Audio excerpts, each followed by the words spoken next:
Assalamualaikum warahmatullahi wabarakatuh. Perkenalkan, nama saya Nabila Dwi Pitaloka dengan NIM 23044500002.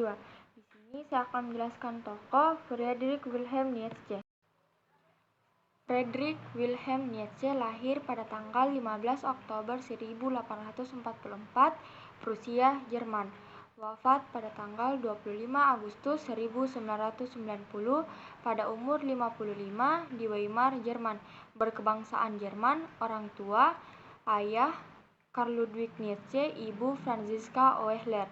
Pendidikan di Universitas Leipzig pada tahun 1865 sampai 1869 dan Universitas Bonn pada tahun 1864 dan 1865.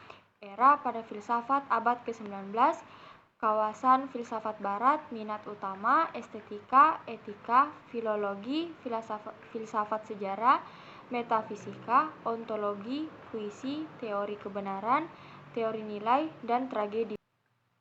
Adapun pemikiran Friedrich Nietzsche, yang pertama itu kehendak untuk berkuasa atau will to power, di mana kehendak untuk berkuasa merupakan hakikat dari dunia, hidup, dan segala yang ada.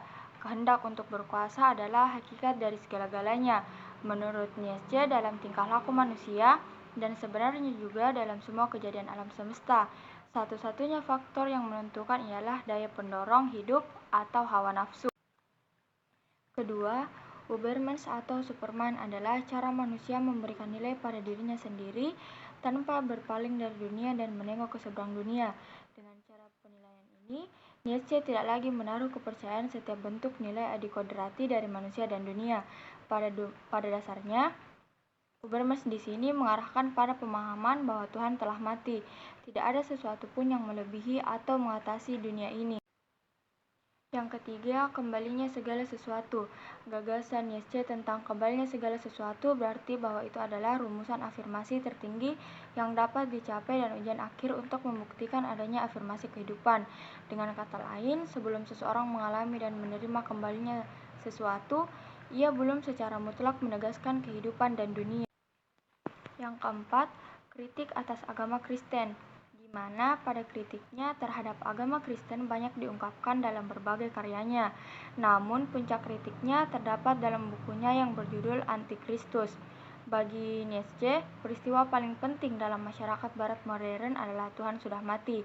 Semboyan ini bermakna bahwa kepercayaan umat Kristiani terhadap Tuhan di Eropa Barat saat itu telah layu dan hampir tidak mempunyai peran yang nyata. Filsuf Friedrich Nietzsche relevan dalam bimbingan dan konseling berkat konsepnya yang menonjolkan aspek psikologis dan eksistensial kemanusiaan. Salah satu konsep sentral dalam pemikirannya adalah will to power, yang dapat dipahami sebagai kebutuhan manusia untuk berkembang, mencapai potensi maksimal, dan mengatasi tantangan hidup. Dalam konteks bimbingan dan konseling, konsep ini dapat diterapkan sebagai landasan untuk memahami dan mendorong pertumbuhan pribadi. Nietzsche juga membahas konsep Ubermensch atau Superman yang mengacu pada individu dengan kemampuan melampaui norma-norma sosial dan menciptakan nilai-nilai baru. Dalam bimbingan dan konseling, konsep ini dapat merangsang refleksi setiap individu terhadap potensi dirinya yang belum tergali dan bagaimana ia dapat mengembangkan keunikan yang dimilikinya. Pemikiran Nietzsche tentang pengulangan abadi mungkin juga masuk akal dalam konteks konseling.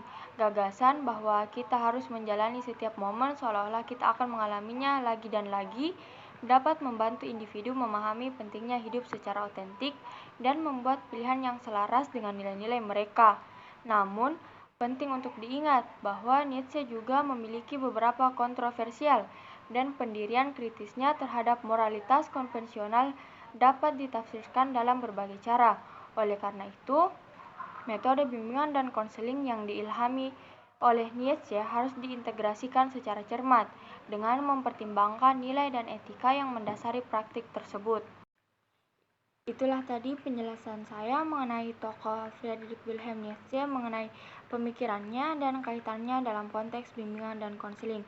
Saya akhiri, wassalamualaikum warahmatullahi wabarakatuh.